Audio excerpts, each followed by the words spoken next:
1,200 years ago, the Vikings exploded out of the cold North Sea, like beasts unleashed upon an unsuspecting world.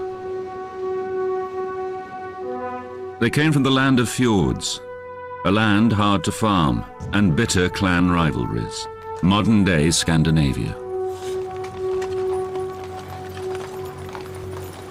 They left behind legends of their violence and courage, sagas of exploration and conquest, along with treasures buried in their Scandinavian homelands.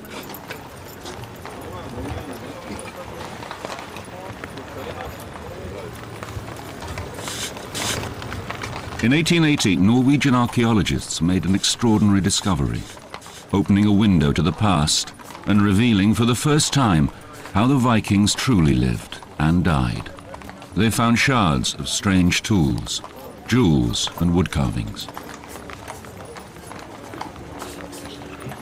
It was amazing. It transformed Vikings from a marauding culture of the north with supposedly horned helmets and swords descending on Europe into a people who had a civilization as complex and as artistic as any in Europe at the time.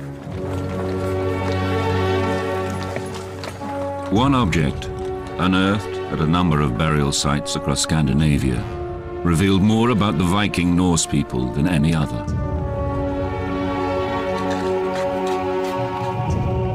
A grave ship, buried as a tomb and filled with the goods its owner needed for his voyage to the afterlife.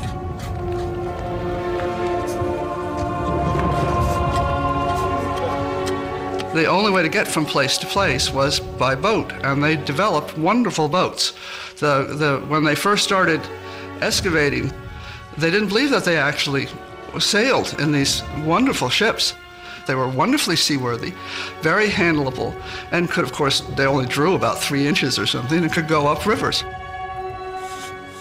One of the wonderful things that the Vikings did oftentimes with their great personages was to bury them in their ships with all the implements, because they felt that they were then going death brought a journey.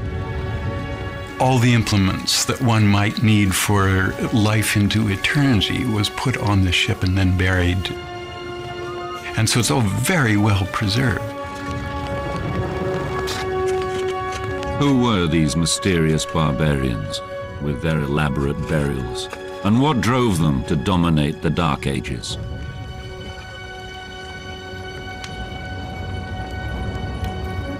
Their story began in the late 700s in the uplands of Norway. We do have some indications of what life was like before the Vikings took to the sea and began their raids. They tend to be a sedentary, agriculturally oriented people who were pretty much organized around villages or clans of some sort, probably familiarly oriented, although we're not exactly sure about that. But they tended to have chiefs who ruled these little groups and sometimes had war in between them. But the Viking life was very much one of survival. The climate was colder than would have been in the rest of Europe. The weather could be brutal at times. It was probably difficult to stay alive, and that's an important point to make. At the dawn of the Viking Age, the family farm was the basic economic unit of Norse life. As farmers and herdsmen, they planted grains and vegetables during the short growing seasons and relied heavily on livestock. But peace in the Northland was coming to an end. The expanding Viking population needed more fertile farmland, and tensions boiled over. Inevitably, violence flared between the Viking clans. As the stronger attacked the weaker, raiders fell on farmers with axes, swords, and brutal violence. Land feuds erupted with utter lawlessness. Basically, a king was a man who had a big farm, and he had his bonders, his farmers, and his slaves. And whenever he felt like going and attacking somebody else, he just got all his guys together and went off and attacked them. The Vikings would run into the village, grab everything they could, take off again. It's not terribly sophisticated, but very effective.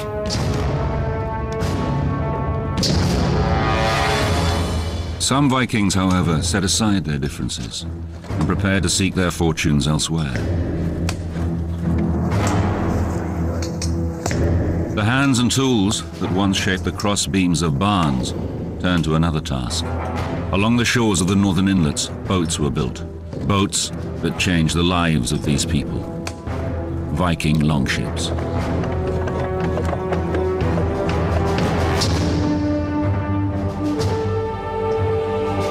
These extraordinary vessels, revolutionary in design, took history on a new course and launched an onslaught that dominated Europe and beyond for the next 3 centuries.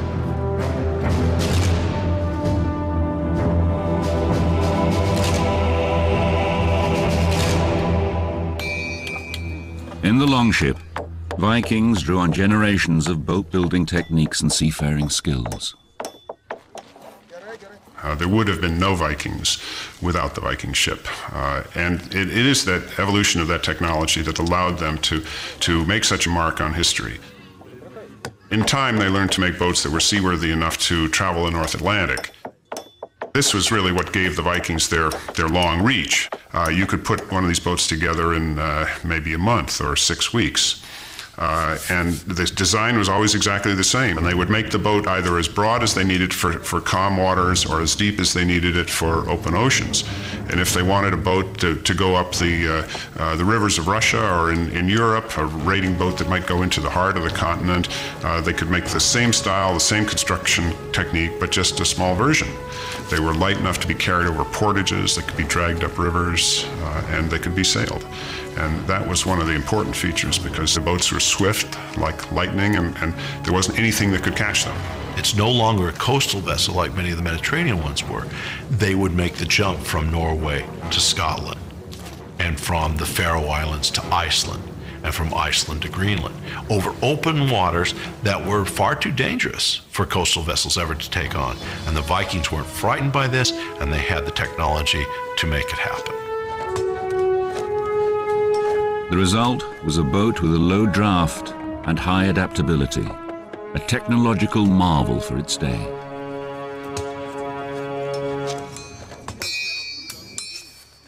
No single king or central government led these people. Each Norse village acted independently. Each declared its own king. The Vikings banded together on this bold mission, leaving women and children behind and taking to the seas.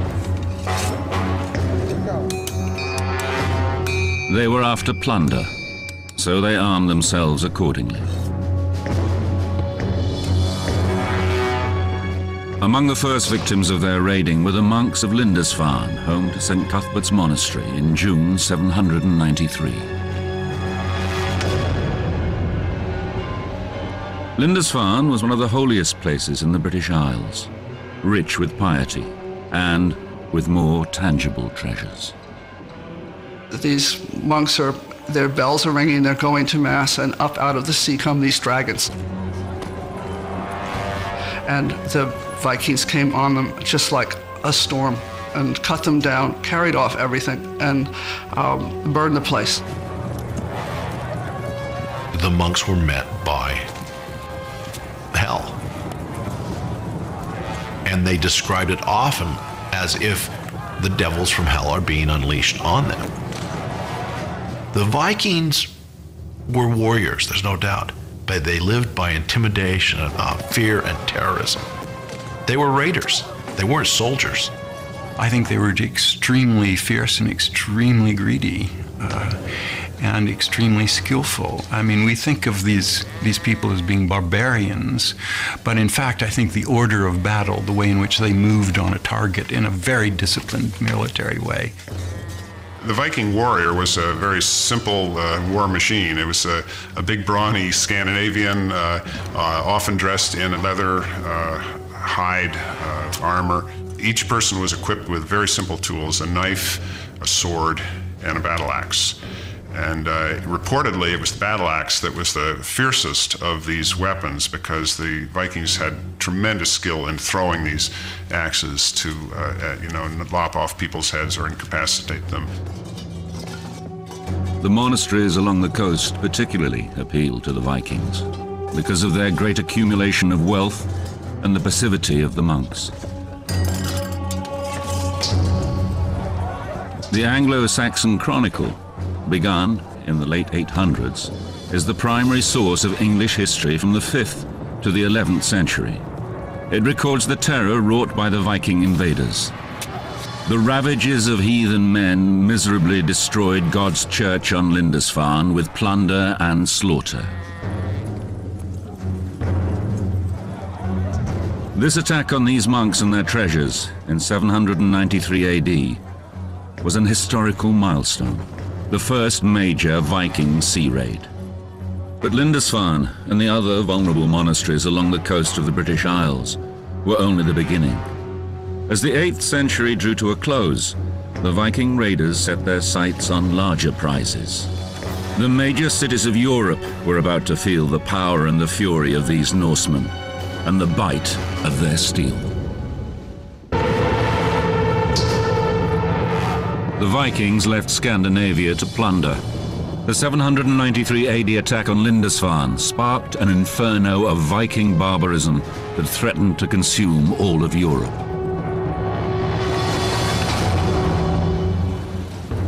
By the middle of the 9th century, only 50 years or so after Lindisfarne, word of Europe's removable wealth had spread. Norse families, villages, and whole communities banded together to build longships. They planned to improve their situation at the expense of those across the sea. All the Spaniards later, when they came to America, they were looking for gold, but the Vikings were looking for silver, and silver was the great thing to them, and a lot of the religious implements, crosses, and the various things that one finds in a monastery were made out of silver. The Viking factions headed out across the sea with no single ruler to unite them. Even when their fleets swelled to scores of ships, each still acted independently, making the onslaught all the more difficult to stop. As the reputations of individual Viking leaders began to grow, so too did their ambitions. Europe was theirs for the taking. Europe is an odd continent in that it is crisscrossed by rivers that are all navigable. Unlike North America or Africa or some of the others, which only have a few very large rivers, Europe has many. So almost any large body of water that the Vikings could take their vessels down, remember they're narrow and they're long and they don't take a lot of water. One of the first major river attacks came in 845 AD at the hands of a notorious Viking leader, Ragnar, a Dane. With a fleet of 120 ships, he seized upon the legacy of Lindisfarne with a vengeance, using the Seine to attack Paris. Before they got to the city, Ragnar's Vikings decimated the French advance force on the banks of the Seine, marching their French captives to a hideous end. They were basically terrorists, and they relied on the terror to ease the way quite a lot. They didn't want to do any more work than they had to, so it'd be as awful as possible. There was a famous Viking who was known as the child lover because he would not throw babies into the air and spit them on his sword as they came down. I mean, these were not nice guys. A local monk, Ermentarius, described the Viking onslaught and devastation that continued for decades along the Seine and Loire rivers. The number of ships grows. The endless stream of Vikings never ceases to increase. Everywhere, the Christians are the victims of massacres, burnings, plunderings. The Vikings conquer all in their path, and nothing resists them. When the large Viking fleet sails down the Seine River and proceeds on Paris, this huge town that is well defended, the king of France, who is residing in Paris, chooses instead of facing them and the possible destruction that could come from facing the Vikings, actually decides to buy them off.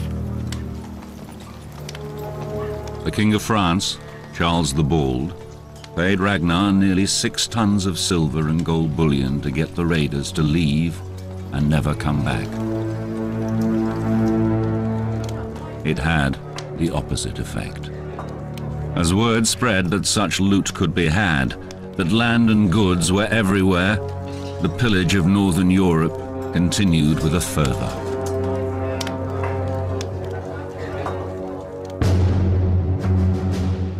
Between 790 and 1100 AD, Vikings followed every major river and water route into the heart of the continent. But for the Vikings, a new world awaited. Norwegians wrote perhaps the most colorful chapter in Viking history. As fearless explorers, they colonized Iceland and Greenland as they pushed further west. With this colonization came the story of two legendary Norwegian Vikings, Eric the Red and his son Leif Erikson. In the late 900s, Eric became the first to settle this unforgiving land.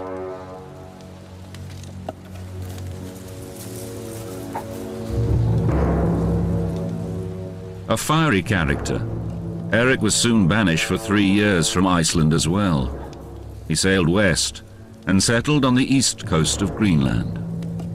And so he begins to advertise this land, and he can't very well say, by the way, we only have a little bit of coastline that is at all habitable. So he goes over and says, we've got Greenland. It's covered in green. Some of them undoubtedly come, see what it is really like, and go home. But a lot of very strong and stalwart and hardy Vikings stay, and they have a life that is very harsh.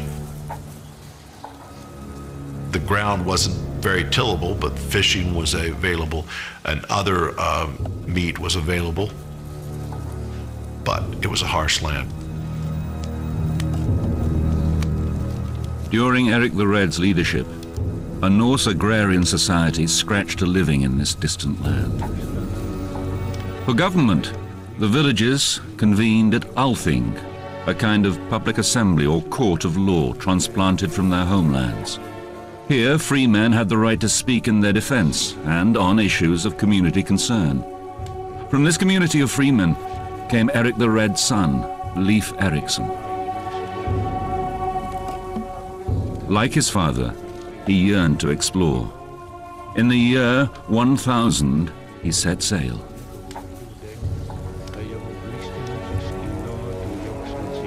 Leif Erikson follows a rumor. Another Viking before him has left an account that he was traveling to the west to go to the other colony in Greenland and gets blown off course.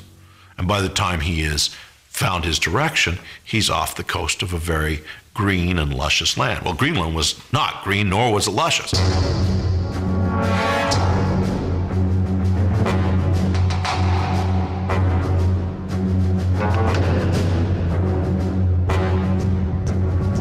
This is a fascinating thing and still very, very controversial in a way. I personally believe that America was discovered by the Vikings in or about the year 1000. Leif Erikson's village in Newfoundland has been carbon dated, for example, precisely to the year 1000 AD. So we know that Vikings were at least in Newfoundland and probably farther to the south than that. The Greenlanders' attempt to settle here failed. The Newfoundland colony lasted only a decade. But 500 years before Columbus made his epic journey, Vikings had linked the eastern and western hemispheres. After wintering in Newfoundland, Leif Erikson returned to Greenland and introduced something new to the island settlers. With the same tools that built the longships, they built the rugged crosses of a new religion. They decided that they would convert. Leif Erikson went to Norway, where the king asked him specifically to take Christianity to Greenland and to Christianize Greenland colonies, which he dutifully did. As Viking influence spread, the wider world in turn shaped Viking culture. Their leaders saw Christianity as a means to unite the clans, and ultimately, to wield more control over them.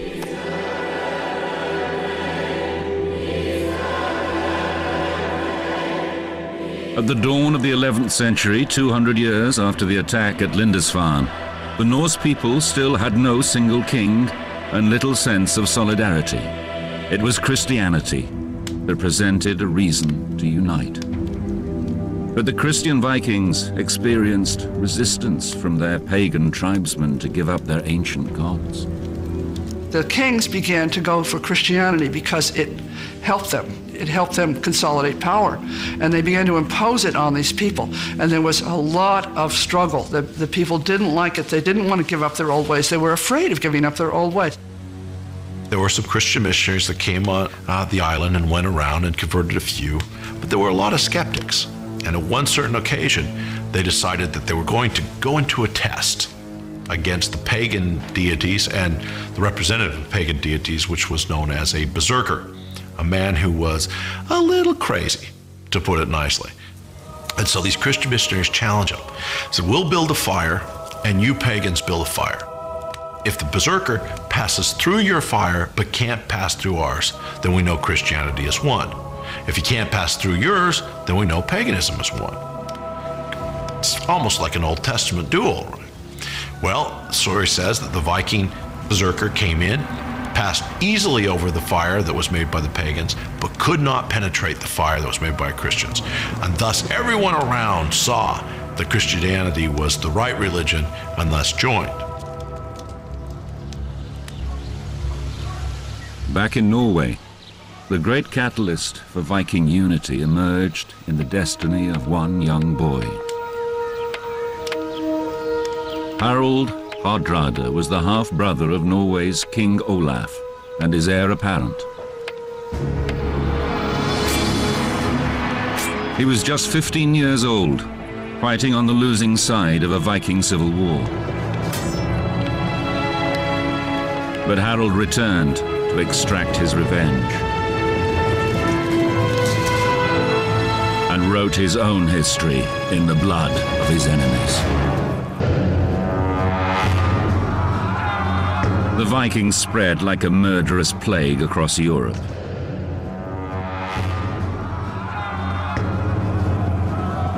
The first to fall were unarmed monasteries, but soon the invaders took terror deeper into the continent.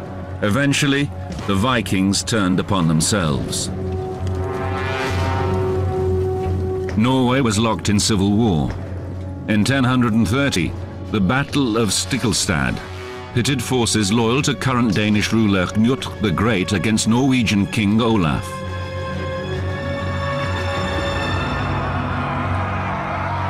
From the ashes of the infighting, a young warrior had risen, Harald Hardrada, King Olaf's half-brother and heir. In the middle of the 11th century, as Harald grew to manhood, he developed the ambition to lead and unite Norway. But first, he had to win the power to do so.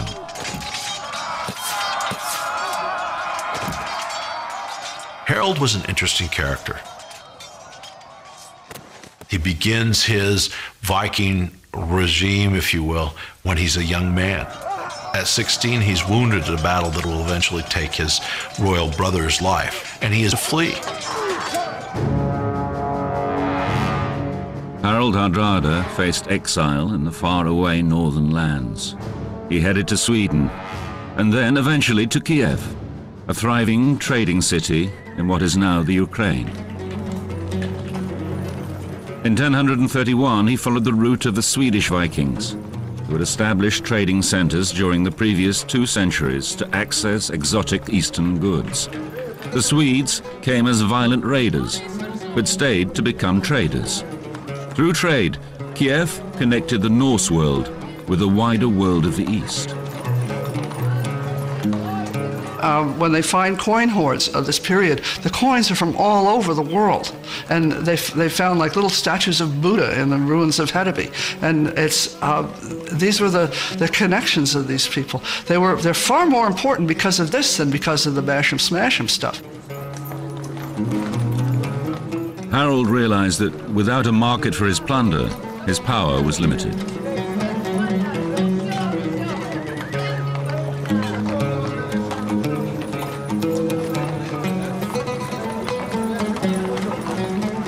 The Vikings had lived on trade for hundreds of years. When you go out there and you trash a monastery and you grab a bunch of cups and some manuscripts, you're not going to take them home. You know, what use are they to you? You have to go someplace and swap them for what you really want.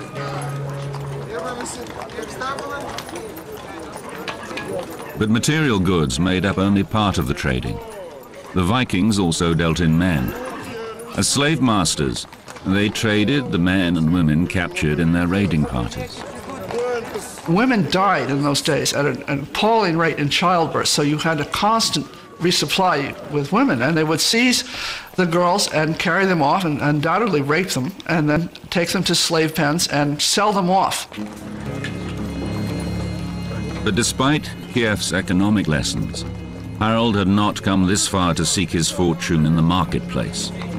He must also assume the mantle of a warrior and learn the skills that would make him a king.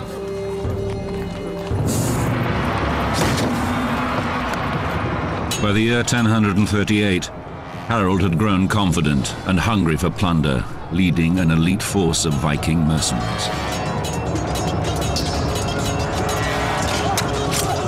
He fought on behalf of foreign rulers across the east, winning wealth and power as he prepared to return to Norway and seize the crown. In Sicily, Harold demonstrated his legendary resourcefulness. Harold's generalship is characterized not necessarily by great courage, but by great slyness. And this is a major Viking virtue, is rather than go and just bash people over the head, if you can be sneaky, you know, they prefer that. One of his tactics was they came to a city and they besieged the city, and he had his men capture the little birds that were flying in and out of the city. And with pitch and string, they attached little burning twigs to the backs of the birds and let them go. The birds flew back into the city to their nests in the thatch, and immediately started the city on fire, so they took the city. In King Harold's saga, 13th century Icelandic historian Snorri Sturluson told of the plan's effectiveness in conquering Sicily. At that, all the people came out of the town begging for mercy, he writes. The very same people who had been shouting defiant insults at the army and its leader for days on end. Harold spared the lives of all those who begged for quarter and took control of the town.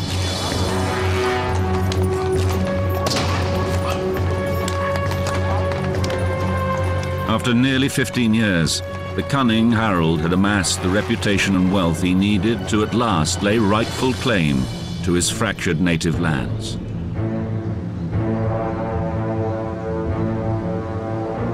In 1046, he headed back to Scandinavia, a famous mercenary with the riches and ambition of a king, but without a title.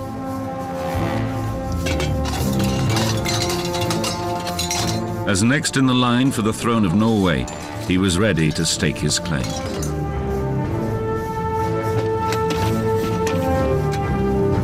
Problem is his nephew's on the throne now. And so in order to reclaim it, he has to do a little dealing. All right, what do? He's a pretty politically astute individual, and so, of course, he makes a deal with his nephew that they can co-rule the throne. That works. Nephew dies in a year. We don't have anything to suggest that Harold puts him to death, although there are certainly accusations that are thrown in this direction.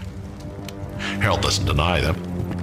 And ultimately, Harold is now back in charge of Norway. With Harold's claim to the throne completed, he moved to assure his power remained unchallenged. In 1047, he set out to obliterate his adversaries. In a brutal mixture of tactics and vengeance, Harold unleashed an unholy fury against all who opposed him.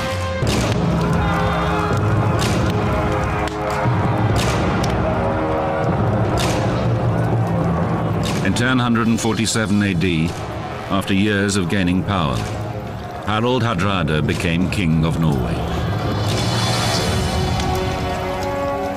He ruled the Vikings through sheer force. Harold's men were merciless as they lay waste to the farms and villages of those who opposed him. Their message was simple: submit or die. Across the country, Harold's enemies paid the ultimate price for their disloyalty.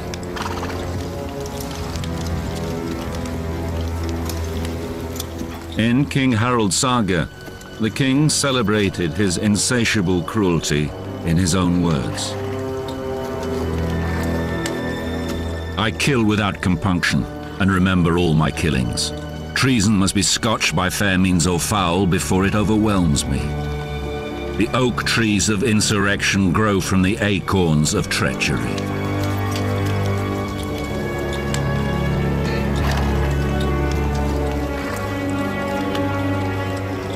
With the insurrection crushed, a celebration was in order. King Harold's faithful supporters filled his longhouse for a lavish celebration. If you had a lot of money, if you had lots of gold, you were a very big he in the Vikings because you gave it away to people. This was how they accumulated their armies. Well, you've got to feed these guys, and also you've got to be able to lay gold on them because that's what they want. You have to be able to hand them a gold ring when they do something wonderful, or give a skald a gold cup or something. So you have to have a huge amount of treasure, and if you have a huge amount of treasure, then you become an important guy, and which is the whole point of Harold in going through these palace plunders, which was where you accumulated a lot of gold. The Viking lord was a man who attracted men to him by power of personality, and he had to have a reputation for victory, for getting out there, taking you someplace, getting you a big victory, and not getting you killed. So men accumulated at these halls, and they would have huge feasts, and everybody got lots of gold, and everybody drank lots of mead, and then every once in a while they'd all get together and take their swords and go off and kill somebody. But for the most part, it was this great Viking hall thing that was kind of the center of Viking life. In the Great Hall, Viking political deals were made, allegiances forged, and power wielded. It was a very fluid system that allowed Vikings to take advantage of, whatever the situation was, and to move and reformulate. And it could flip over in an instant if a leader fell or was killed in battle or humiliated or something happened, and somebody else would rise up immediately, often from a totally different direction. With Kiev as his model, King Harold set out to create a major trading center at a strategic seaside town where goods from all over the world would be available. The town was Oslo, destined to be one of the region's great ports.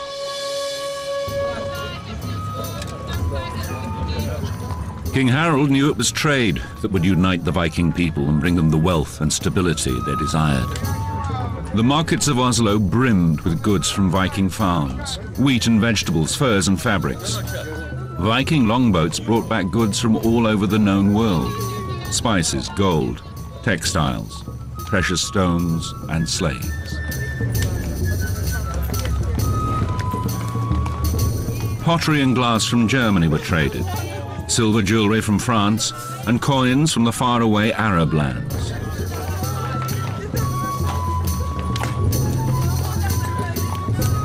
The Viking people became shrewd merchants as Oslo grew and prospered. The ordinary life of this trading community was revealed in the goods interred with them: gold, engraved weapons, jewelry, the ordinary wooden goods of the Vikings themselves. But the development of a major trade center only whet Harold's appetite for greater riches and control. Harold decides a bigger target is in order, and that target is England. And he gets on a boat, number of boats, of course. He's joined by the rebellious brother of the King of England, and off Harold Harthrothi goes. As he looked toward England in the future, Harold surely imagined his own empire stretching as far as his longboats could take him. The one-time refugee had gained astonishing power and political clout among his belligerent people. He had already conquered the toughest of his own Viking enemies. His actions were met with little resistance. England and all its wealth seemed within easy reach of his iron grasp. But awaiting Harold and his men was a tough and disciplined army, and a struggle greater than any he had faced. In late September 1066 AD, a rider bore dark, urgent news for the city of York. The Viking king Harald Hardrada was approaching. The English knew well his reputation for brutality. Only swift action and great courage could stop him. Harald began his conquest on the coast, and after winning a quick succession of violent conflicts, his victory looked all but assured.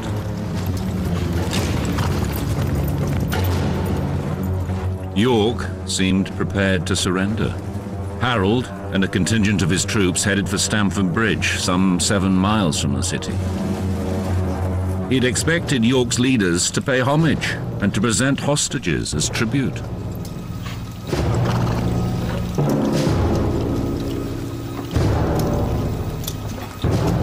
In fact, Harold was so convinced that the north of England was already his, he had less than the full complement of his men with him, and they left behind their armor. But the English were not so casual. Their king, Harold Godwinson, marched his soldiers in double time through the forest to cut off the Viking army. The swordsmen wore chainmail, and the archers were well armed.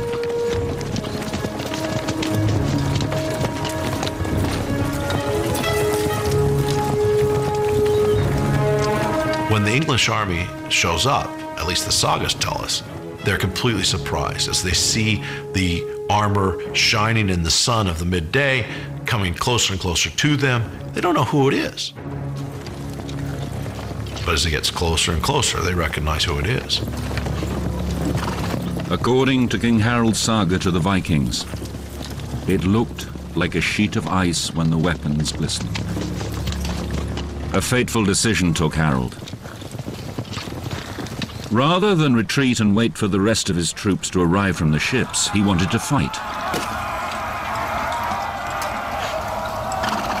At one point, the English pulled back. Harold sensed victory, and his forces broke formation. There's a story. One warrior stood on the bridge and held off all the English. These were tiny, tiny armies, but that's not unheard of in the Middle Ages, where battles with large numbers of armies are not that common. According to King Harold's saga, Harold rallied his men with these words: "Carry your head always high in battle, where swords seek to shatter the skulls of doomed warriors."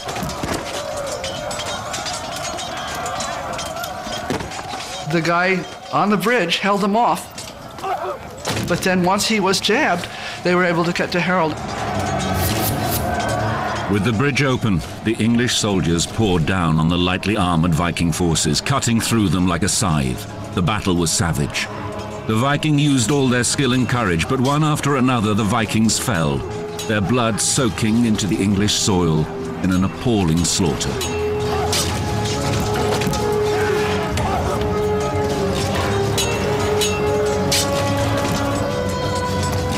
The Viking sagas recount the struggle. The fight-sharp leader's heart wavered not.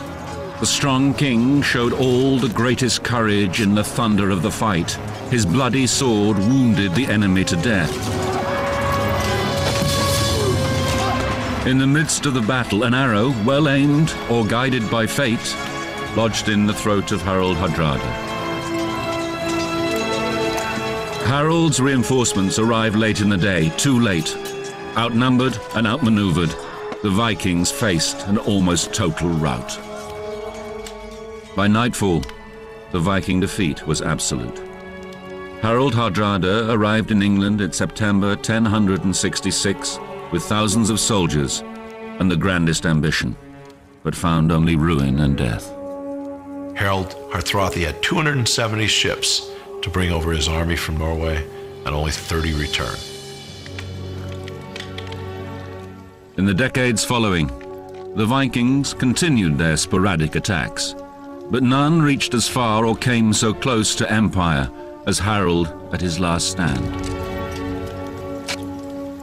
In a matter of weeks, a new era of European history took hold.